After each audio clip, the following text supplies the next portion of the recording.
चलिए, तो हम अभी पढ़ रहे फाइनल अकाउंट, और फाइनल अकाउंट में पिछले लेक्चर में हमने सम नंबर 8 किया था, जो बहुत ही बेसिक वाला था। अब हम जैसे जैसे आगे बढ़ेंगे वैसे वैसे ट्विस्ट आते जाएंगे, और पार्टनरशिप में भी अकाउंट में कौन से मतलब बातें हो सकती है, पार्टनर के बीच में कौन से ट्रांजेक्शन होते हैं, वो आगे आगे जैसे जैसे हम जाएंगे वैसे वैसे वो सारे ट्रांजेक्शन इंक्लूड होते जाएंगे। आज का हमारा टारगेट है, आज हम सम नंबर 9 करने वाले हैं, सम नंबर 9। चलिए, अब सबका ध्यान यहाँ पे, पूरा सम तो मैं ही करवा रहा हूं। अब तक हमने क्या किया, सबसे पहले पहली 2 लाइन पढ़ी, ऊपर हेडिंग डाल दिए 2-2 लाइन के, पार्थिव एंड प्रिया का अकाउंट है, 31/3/2017 का वो फाइनल अकाउंट लिख रहे हैं। दोनों का रेशियो सम में दिया नहीं है, तो हमने लिख दिया 1:1। कहां पे लिखना है, P&L अप्रोप्रिएशन के ऊपर, ताकि हमें इसकी जरूरत यहीं पे पढ़ने वाले तो बार बार ढूंढना ना पड़े। ठीक है, अब इतना हो गया। इसके बाद हम 11 एंट्री उठा लेते हैं। वो 11 एंट्री में सबसे पहले आता है ट्रेडिंग अकाउंट। तो ट्रेडिंग अकाउंट में मैं परचेज और परचेज रिटर्न कुछ भी दिया नहीं था, उसके अलावा मैं उसकी जगह पे मैं डायरेक्ट नेट परचेज दिया था। तो नेट परचेज का मतलब होता है परचेज माइनस परचेज रिटर्न का निकाल के ही दिया है, तो उसको हम सीधे यहीं पे डाल देंगे गुड्स आउटवर्ड के ऊपर। सेल्स हमें दे रखा है 2 लाख रुपीज, सेल्स रिटर्न नहीं दिया है तो डैश कर देंगे। फिर हमें एक पूरा फॉर्मेट ब्लैंक ही रहेगा, क्योंकि कुछ भी ट्रायल बैलेंस में एक भी एंट्री है नहीं। यहाँ पे ट्रायल बैलेंस से 4 एंट्री उठानी होती थी, बेड डेप्ट, reserve trial balance, discount allow और डिस्काउंट रिजर्व ट्रायल बैलेंस, लेकिन इन चारों में से कुछ भी हमें दिया नहीं है। और ड्राइंग और कैपिटल हमने लिख लिया है। ये हो गया हमारा स्टेप 2। ठीक है, नाम पढ़ लिया, रेशो लिख दिया और अंदर से 11 एंट्री उठा ली। और सम कैपिटल वाला ही है, वो तो हम सम करने से पहले ही देख लेते कि कहीं पे करंट अकाउंट तो नहीं दिया है ना, और अगर देते फिर भी टेबल यही रहते, यहाँ पे कैपिटल की जगह पे हम करंट अकाउंट वर्ड डाल देते। Is that clear? चलिए, अब सम स्टार्ट करेंगे। अब हमारा तीसरा स्टेप आएगा। पहला स्टेप हमने 2 लाइन पढ़ी, नाम, डेट और रेशो डाला। दूसरा स्टेप हमने अंदर से 11 एंट्री उठा ली, जिसका फॉर्मेट हम एडवांस में छाप के रखते हैं, ताकि 3 मार्क्स तो हमें आने ही आने हैं। ठीक है, पूरी मेहनत, ऐसे आप बोल सकते हो पूरी मेहनत पे पानी नहीं फिर जाएगा। और अब करेंगे हम सारे एडजस्टमेंट स्टेप बाय स्टेप। चलिए, पहला adjustment, provide 8% on capital, provide interest 8% on capital and 12% on drawing. Parthiv had withdraw 400 at the, underline करना, end of each month, आया ना twist, and Priya had withdraw at 1/10/2016। Adjustment simple का है, simple सा है, लेकिन आगे का पूरा पहला चैप्टर पता होना चाहिए। मैंने बार बार बोला है, पूरा अकाउंट कनेक्टेड है। यूनिट 1 ऐसा नहीं खत्म हो गया, पढ़ लिया भूल जाओ। ठीक है, यहाँ पे हमें बोला है कि पार्थिव एंड प्रिया जितनी भी कैपिटल लाए हैं उसके ऊपर उनको 8% ब्याज देना है, और ड्राइंग पे हमें 12% ब्याज लेना है। लेकिन पार्थिव ने ड्राइंग कैसे की है, ईच मंथ, हर महीने वो ड्राइंग करता था। और जब ईच मंथ वाला ड्राइंग आए तो हमें देखना है एट द बिगिनिंग था या at the end of the month था। यहाँ पे एंड ऑफ द मंथ है, बिगिनिंग होता तो कितने महीने लेते हम इंटरेस्ट गिनने के लिए, 78। अगर drawing and beginning of the each month होता तो हम 78 मंथ का इंटरेस्ट गिनते। एंड ऑफ द मंथ है तो 66, फर्स्ट चैप्टर में हम लिख चुके हैं, पता है ना।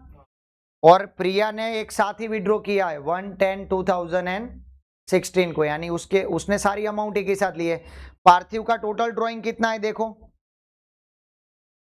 4800। समझ में आया कि नहीं आया? पार्थिव का टोटल ड्राइंग 4800 है, लेकिन सारी अमाउंट उसने एक साथ नहीं उठाई, उसने हर महीने 400 रुपए 400 करके विड्रॉ किया, तो साल के हो गए 4800। और प्रिया का ड्राइंग कितना है, राइट, 3200, उसने एक साथ ही पूरी अमाउंट ले ली 110 को। चलिए, अब चले जाते हैं वर्किंग नोट पे, देखते हैं कितना इंटरेस्ट आता है। चलिए, working note 1, interest on capital. कितने परसेंट गिनना है? 8%। सबसे पहले हम गिनेंगे पार्थिव का। बताइए पार्थिव की कैपिटल कितनी है? पार्थिव की कैपिटल है 24,000 इंटू 8%, 1920। और प्रिया की कैपिटल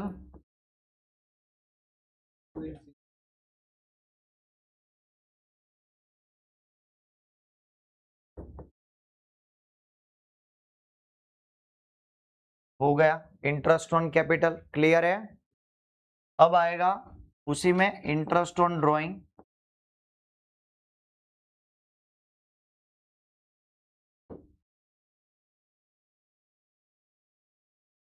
कितने परसेंट गिनना है? 12%।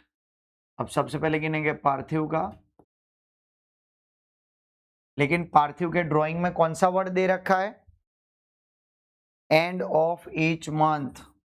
इसी वर्ड की वजह से हम नॉर्मल इंटरेस्ट नहीं गिनेंगे। ये वर्ड इंपॉर्टेंट है। एंड ऑफ ईच मंथ कितने रुपए का टोटल ड्राइंग कर रहा है वो? 400। गलती से भी 4,800 पे मत गिन देना। वो हर महीने के एंड में ड्राइंग कर रहा है तो मंथली ड्राइंग पे ही गिनेंगे। 400 पे कितने परसेंट? और कितने महीने का? 66 मंथ का डिवाइड बाय 12। अगर यहाँ पे बिगिनिंग ऑफ द मंथ होता तो 78 डिवाइड बाय 12 करते हैं कितना? 264। सिमिलरली प्रिया ने कब ड्राइंग किया? 1/10/16 से लेके आज कौन सी डेट है जहां का हम फाइनल अकाउंट लिख रहे हैं? तो इतने मंथ का उसके ऊपर गिनेंगे। लेकिन उसने पूरे एक साथ ही विड्रॉ किया है तो पूरी ड्राइंग के अमाउंट पे गिनेंगे। 3,200 इंटू 12% इंटू 6 महीने होते यहां से यहां तक कर दीजिए। पहली वर्किंग नोट खत्म हुई।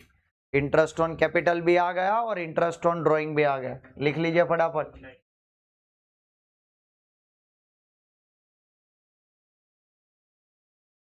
चलिए वर्किंग नोट लिख लीजिए फटाफट।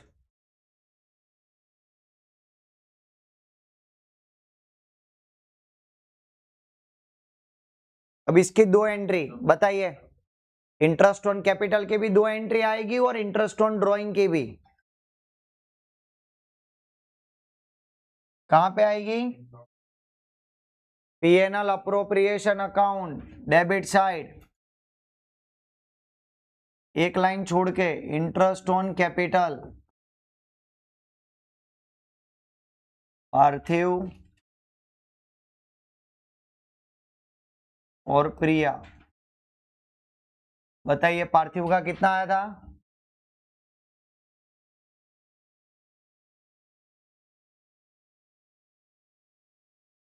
टोटल करके बाहर निकाल लो।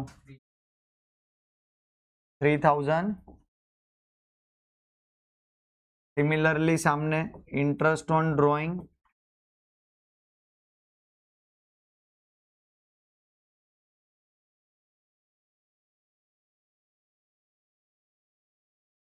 पार्थिव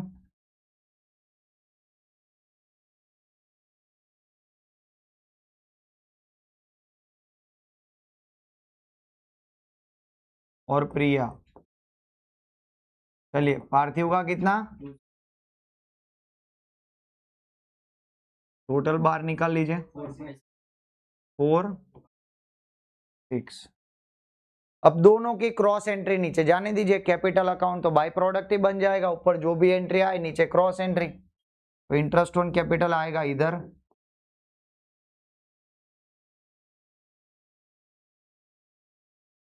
वन 1920 और 1280 और सामने इंटरेस्ट ऑन ड्राइंग की क्रॉस एंट्री।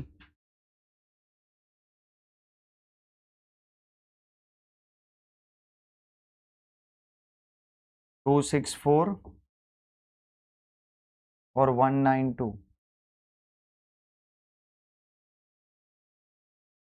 क्लियर है? माइंड में 5-5 बार बोलना सारी एंट्री। चलिए, इंटरेस्ट ऑन कैपिटल कहां पे आएगा?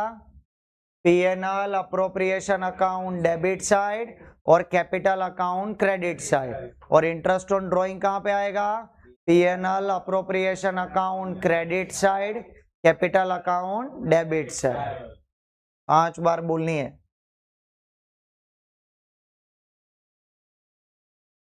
हो गया? लिख दो फटाफट, चलो एंट्री कर दो।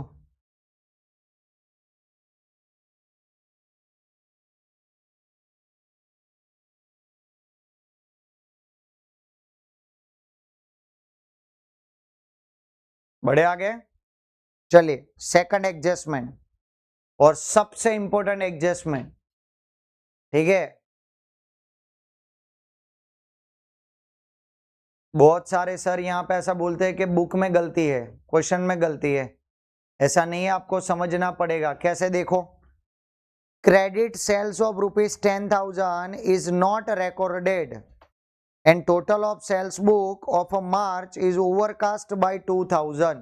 अब यहाँ पे कितने एडजस्टमेंट है? एक या दो? दो एडजस्टमेंट है। पहले हम आधा एडजस्टमेंट जो इजी है वो करते हैं, बाद में दूसरे वाले को समझते हैं। आधा एडजस्टमेंट क्या है? Credit sales of 10,000 is not recorded. 10,000 का हमने सेल्स किया था लेकिन रिकॉर्ड करना भूल गए। अब 11 से मैंने आपको एक ही चीज तैयार कराई। सेल्स का डायरेक्ट रिलेशन किसके साथ होता है? डेटर्स के साथ। Sales are directly related with the debtors, क्योंकि जब भी आप बेचोगे तो डेटर्स बढ़ेंगे, क्रेडिट सेल्स करोगे तो। और purchase are directly related with the creditor. अब यहाँ पे मुझे बोला है 10,000 का सेल्स रिकॉर्ड करना रह गया है, क्रेडिट सेल्स। तो इसकी दो एंट्री आएगी। पहली, trading account credit side, unrecorded sales, हम फॉर्मेट में लिख के ही बैठे। 10,000 सेल्स रिकॉर्ड करना रह गया है तो रिकॉर्ड कर देंगे, अनरिकॉर्डेड सेल्स। ठीक है? अब सेल्स बढ़ रहा है तो इसका डायरेक्ट रिलेशन किसके साथ है? डेटर के साथ। तो इसकी दूसरी एंट्री आएगी डेटर्स में। असेट साइड लिखेंगे डेटर्स। अंदर देखो डेटर्स कितने हैं?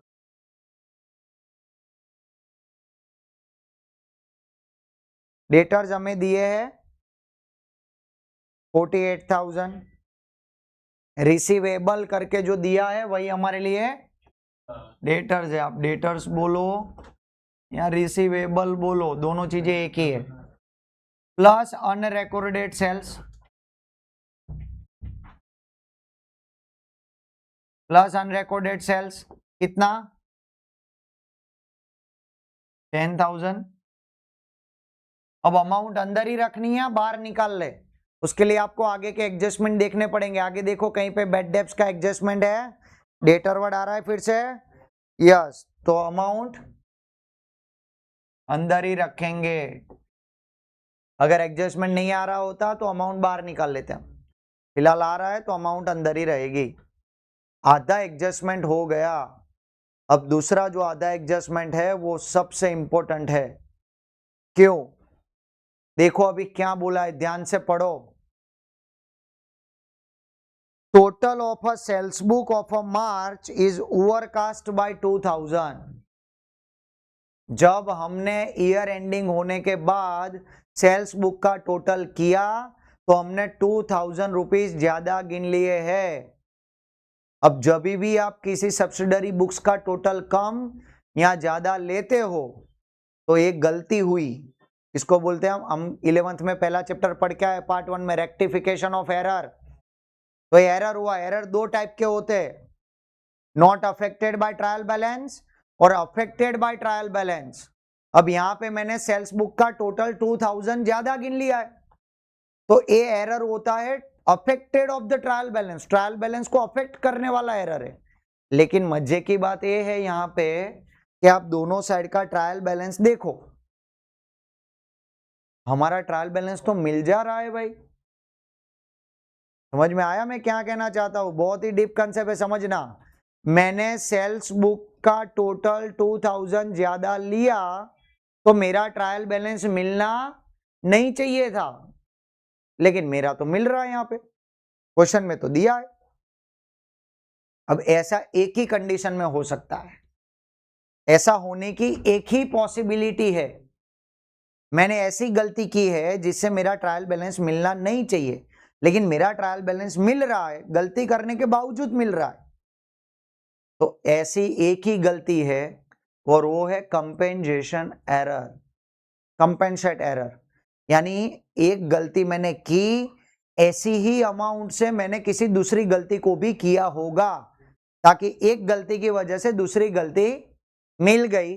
2000 मैंने ज्यादा गिने तो कहीं ना कहीं पे 2000 नहीं गिने होंगे या किसी में कम गिने होंगे, और उसी वजह से मेरा ये एरर ट्रायल बैलेंस में रिफ्लेक्ट नहीं हो रहा है। ठीक है, तो अब इसका मतलब है एक गलती ये है, क्या है गलती, हमने सेल्स बुक का टोटल ज्यादा कर लिया है, तो इसके बाद दूसरी गलती होगी। अब वो जब होगी तो नीचे दी होगी, पूरे एडजस्टमेंट पढ़ेंगे तो खबर पता चलेगा हमें, राइट। तो अभी उसको रहने देते हैं, जब किसी 2000 वाला कोई भी एडजस्टमेंट आएगा तब हमें पता चलेगा कि कहीं ना कहीं हमने दूसरी गलती की है। ठीक है, तो जब आएंगे तब देखेंगे, अभी इसको यहीं पे रहने देते हैं। ठीक है, आगे बढ़ते। Right of additional bad debt 2000 and provide 5% bad debt reserve on debtors. चलिए 2000 बेड डेप्स रखिए, भी एडजस्टमेंट बहुत इजी है, आपको आता ही है। बेड डेप एडजस्टमेंट 2000, नीचे ही खींचो 56,000। हमें और आगे बोला है 5% बेड डेप रिजर्व रखिए, माइनस बेड डेप रिजर्व 5% यानी 2800। अमाउंट बाहर निकाल लीजिए,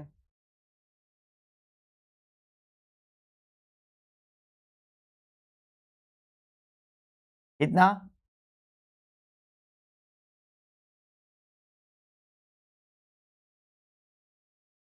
54,200।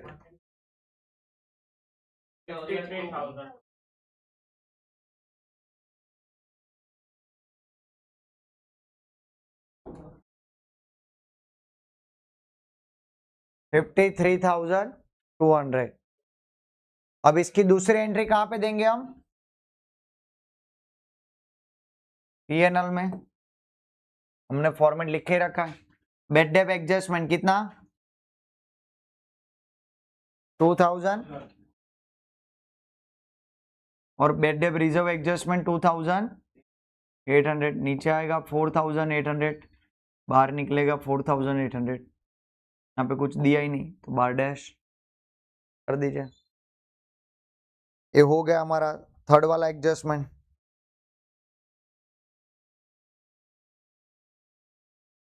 क्लियर है, 5 बार बोलना, बेड डेप्स और bad debt reserve balance sheet में असेट साइड डेटर्स में से माइनस होगा, सबसे पहले बेड डेप्स, उसके बाद जो अमाउंट आए उसके ऊपर बेड डेप रिजर्व, और दूसरी एंट्री पीएनएल में डेबिट साइड हमारे फॉर्मेट में। क्लियर है, आगे next adjustment, adjustment number 4, furniture of ₹4,000 become absolute which is not recorded in the books. Absolute का मतलब होता है वेस्ट हो गया, अब किसी काम का नहीं रहा, इसको एक तरीके से हम डेप्रिसिएशन भी बोल सकते हैं। ठीक है, तो कितना है फर्नीचर अंदर, देखो हमारी बुक में फर्नीचर कितना था, हमारी बुक में फर्नीचर था 10,000। कहां पे आएगा फर्नीचर, असेट साइड, तो बैलेंस शीट में असेट साइड फर्नीचर,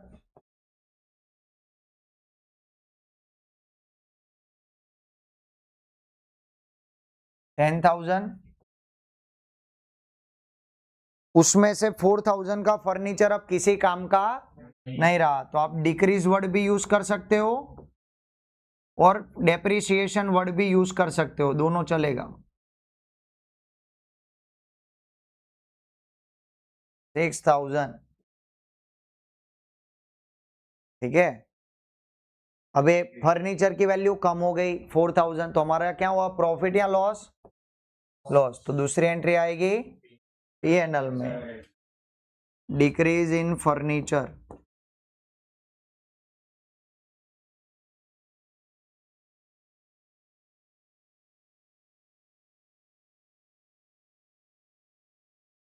$4000 एडजस्टमेंट के अमाउंट से ही दूसरी एंट्री देंगे, ठीक है। Adjustment number 5, a court has finalized claim of ₹4000 for not meeting agreement to provide a goods a customer। एक कस्टमर को हमने प्रॉमिस के अकॉर्डिंग गुड्स नहीं दिया, कस्टमर कोर्ट में चला गया और वहां पे हम गिल्टी प्रूव हो गए, तो कोर्ट ने हमें कस्टमर को कितने रुपए देने का ऑर्डर दिया, 4000 रुपीज देने का ऑर्डर दिया एज अ पेनल्टी, क्या आप अभी कस्टमर को 4000 दे देना, ठीक है। अब बताइए मेरा प्रॉफिट हुआ लॉस हुआ? लॉस हो गया ना, ठीक है। कस्टमर को 4000 देने पड़ेंगे अब, तो लिखिए पीएनएल में डेबिट साइड, इसकी दो ही एंट्री आएगी, एक आएगी पीएनएल में डेबिट साइड, अभी देने हुए अभी तक दिए नहीं है, तो आउटस्टैंडिंग क्लेम 4000,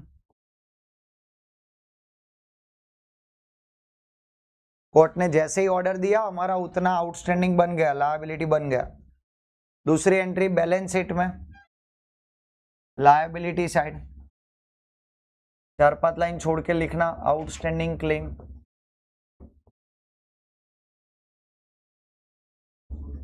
4000। हो गया यहां तक,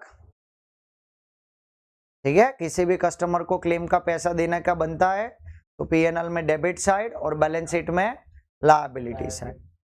इज दैट क्लियर? अब आता है last adjustment, outstanding wages of 2000 is recorded to wage account but outstanding wage account is not recorded in the trial balance. अब पिक्चर क्लियर हुआ, अब यहां पे गलती मिल रही है हमें।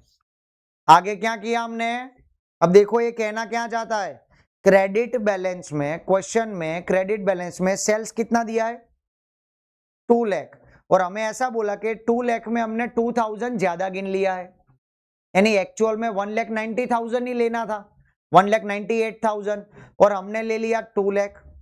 अब 2000 ज्यादा गिना तो बैलेंस शीट नहीं मिलना चाहिए था, ट्रायल बैलेंस नहीं मिलना चाहिए था, लेकिन यहां तो मिला हुआ है, तो यो इसकी वजह से मिला हुआ है, ठीक है। अब लास्ट एडजस्टमेंट में क्या बोला, आउटस्टैंडिंग वेज अकाउंट यहां क्रेडिट साइड पे लिखना रह गया है, सेल्स 2000 ज्यादा लिख लिया और ट्रायल बैलेंस में आउटस्टैंडिंग वेजेस लिखना रह गया है। अब सेल्स में से 2000 निकाल देंगे और यहाँ पे आउटस्टैंडिंग वेजेस ऐड कर देंगे, ठीक है। तो आपका ट्रायल बैलेंस इतना ही रहेगा, इस तरह ही गलती इसकी ठीक होगी। तो चलिए सेल्स में 2000 ज्यादा लिया है वो निकाल देते हैं। अब देखो यहाँ पे हम फॉर्मेट लिख के ही बैठे हैं, अनरिकॉर्डेड सेल्स रिटर्न और सेल्स रिटर्न, उसके नीचे आप चाहो तो ऐड कर देना, right. Sales recorded by mistake, यहाँ आपको ये नहीं करना है, तो ऊपर के ही फॉर्मेट में आप यहाँ पे कट करके लिख दो, ठीक है। सेल्स, ये आपने लिखा ही है, सेल्स रिटर्न, उसके ऊपर लिख दो सेल्स रिटर्न वर्ड चेक के ओवरकास्ट, तो भी चलेगा। कितना, 2000, रिटर्न वर्ड कट करके माइनस तो है ही, ओवरकास्ट लिख दो। सेल्स में से जो ज्यादा गिना था वो निकाल दे, और वो 2000 जो हमने यहां से निकाले वो किसके थे, आउटस्टैंडिंग वेजेस थे, वो ट्रायल बैलेंस में लिखने बाकी थे। तो अगर आपको ओरिजिनली क्वेश्चन करना है तो क्रेडिट साइड ही लिखना पड़ेगा ट्रायल बैलेंस में, क्वेश्चन में ही, लेकिन हमें उसकी एंट्री पता है क्वेश्चन से, फिर हम उसकी एंट्री कहां पे करेंगे, लायबिलिटी में। अभी कर ही देते हैं, सम खत्म होने कोई आया तो। आउटस्टैंडिंग वेजेस 2000 हो गई, दो एंट्री 2000 आउटस्टैंडिंग वेजेस लिखना बाकी था, वो हमने लायबिलिटी में उसकी एक एंट्री डाल दी और 2000 उसकी जगह पे सेल्स ज्यादा गिना था वो निकाल दिया। यहाँ पे हमारे सारे एडजस्टमेंट होते हैं खत्म। अब अंदर की बाकी सारी एंट्रियां करते जाएंगे और ट्रायल बैलेंस की जितनी भी एंट्री है उन सब की एक ही इफेक्ट आएगी, ध्यान में रखना। चलिए फटाफट करते जाइए। सबसे पहले ड्राइंग आ गया, net cost of purchase, stock of goods, लिखो स्टॉक ऑफ गुड्स,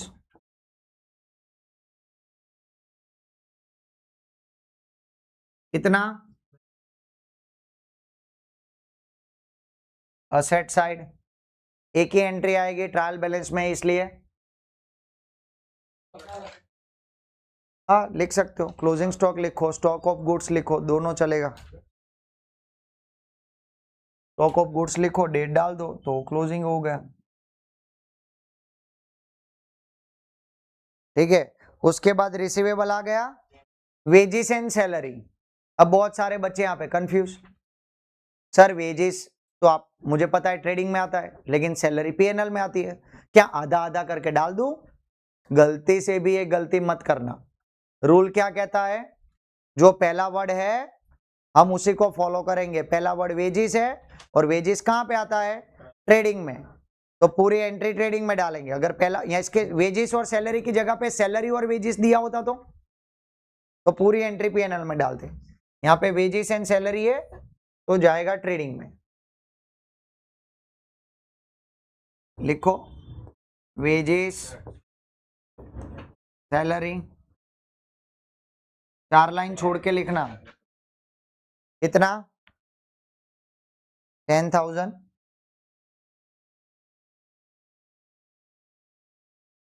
उसके बाद उसके बाद आ रहा है ट्रेडिंग एक्सपेंस। मैंने कल भी इसके आगे वाले सब में भी आया था ट्रेडिंग एक्सपेंस। मैचिंग मैचिंग करना नहीं है, ट्रेडिंग एक्सपेंस है लेकिन ट्रेडिंग में नहीं आएगा, ध्यान में रखना, पीएनएल में ही आएगा।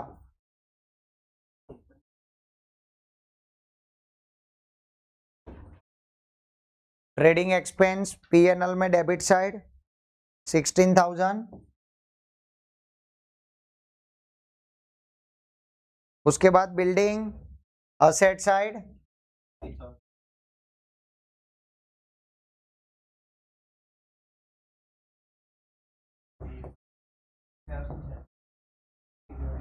Building 50,000 asset side. जो बाकी बचे उन सबके एक एक इफेक्ट देते जाना है। फर्नीचर फिटिंग आ गया, ऑफिस इक्विपमेंट भी असेट साइड।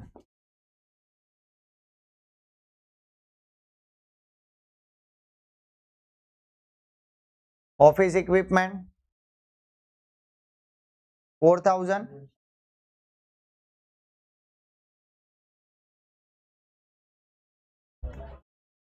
हो गया।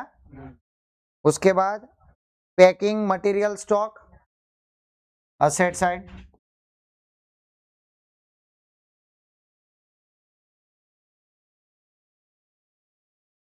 कितना है, 4,000।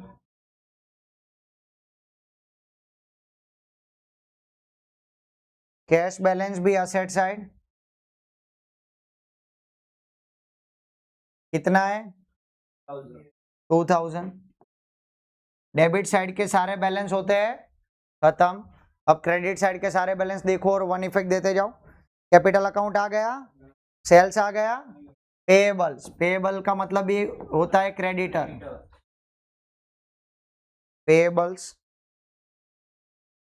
30,000।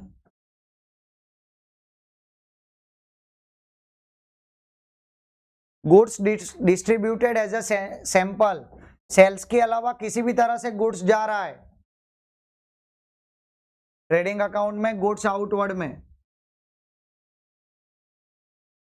Goods distributed as a sample, कितने का गुड्स दिया सैंपल में, 2,000। ठीक है। और बैंक ओवरड्राफ्ट लायबिलिटी में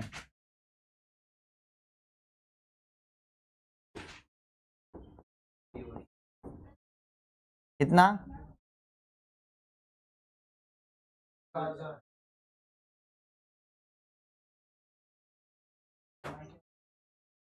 14,000।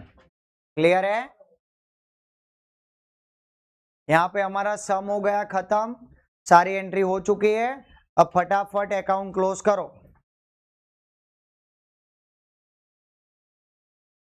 सबसे पहले चले जाओ ट्रेडिंग अकाउंट में, बैलेंस बाहर निकालो, परचेज का फॉर्मेट क्लोज करेंगे, कितना बाहर निकलेगा? 1,04,000। सेल्स का फॉर्मेट क्लोज करेंगे, कितना बाहर निकलेगा? 2,08,000।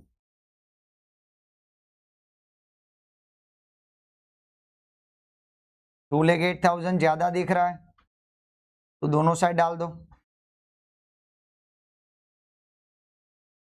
इसमें से इस साइड का सब कुछ माइनस करो। 90, ये आ गया हमारा ग्रॉस।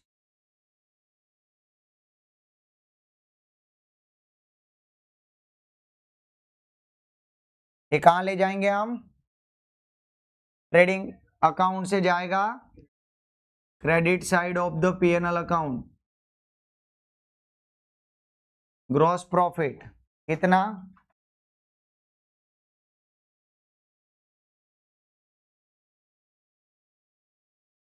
यहाँ पे सारे फॉर्मेट बाहर निकाल लिए। किस साइड का ज्यादा दिख रहा है? अगेन क्रेडिट साइड का ही ज्यादा दिख रहा है, दोनों साइड डाल दो। 94,000 94,000। इसमें से इस साइड का माइनस करो।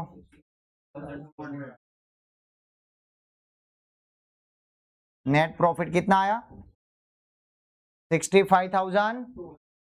सबका आ रहा है इतना, ठीक है। नेट प्रॉफिट निकल गया 65,200। ये जाएगा PNL appropriation account credit side. ये पहली लाइन हम इसलिए छोड़ते हैं एंट्री लाने के लिए यहाँ पे, तो यहाँ पे लिखो नेट प्रॉफिट 65,200। करो अकाउंट क्लोज।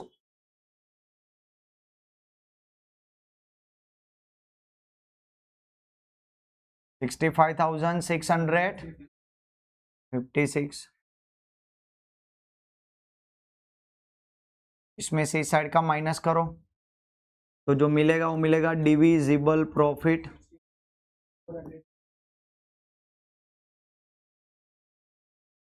कितना? 62,456। इसको पार्थिव और प्रिया के बीच में बांट दो।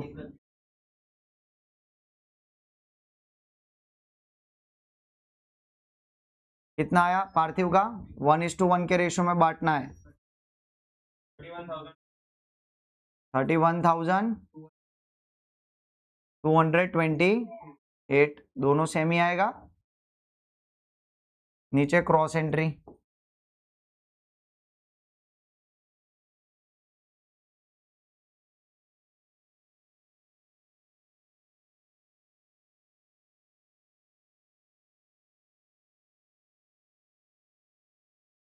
ठीक है,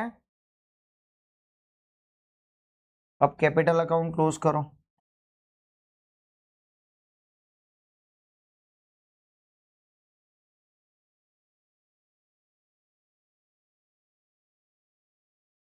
करो पहले पार्थिव का क्रेडिट साइड का टोटल। इसका 57,000। दोनों साइड डाल दो। इसमें से माइनस करो दोनों।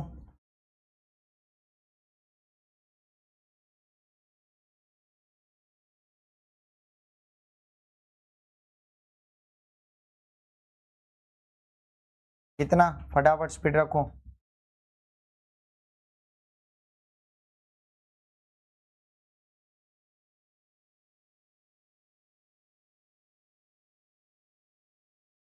प्रिया का कितना है क्रेडिट साइड का टोटल? कैपिटल में ऑलवेज क्रेडिट साइड का ज्यादा ही होगा। कितना?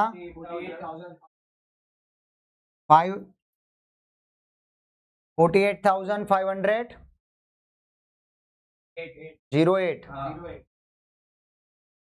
सबका इतना आ रहा है, देख लेना एक बार। अब इन दोनों में से माइनस करो। 57,148 में से माइनस करो 52,000। 084 प्रिया का निकालो।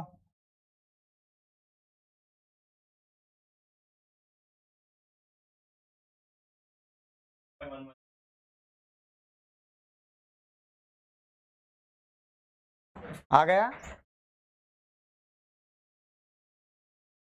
ठीक है, अब इसको ले जाओ बैलेंस शीट में।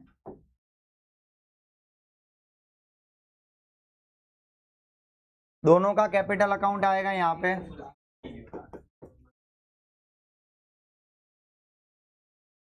कैपिटल अकाउंट पार्थिव और प्रिया,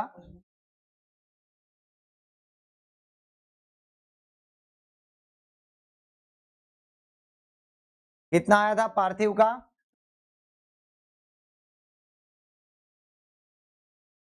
52084 और प्रिया का 45116। टोटल बार निकालो।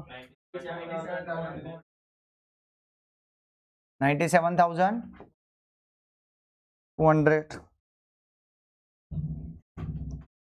चलिए अब इसको टोटल कर लीजिए।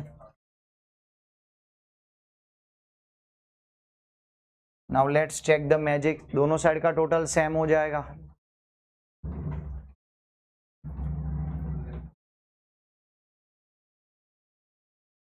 $1,47,200, $1,47,200। ठीक है, बैलेंस शीट का टोटल सेम आ गया, तो ये सम हो गया। आज होमवर्क में आपको यही सम वापस प्रैक्टिस करना है और इसी तरह हम एक्सरसाइज के सारे सम करने वाले हैं। तो चैनल को सब्सक्राइब कर लेना और नोटिफिकेशन का बटन दबा के नोटिफिकेशन ऑन कर लेना। चलिए मिलते हैं नेक्स्ट क्लास में नेक्स्ट सम के साथ।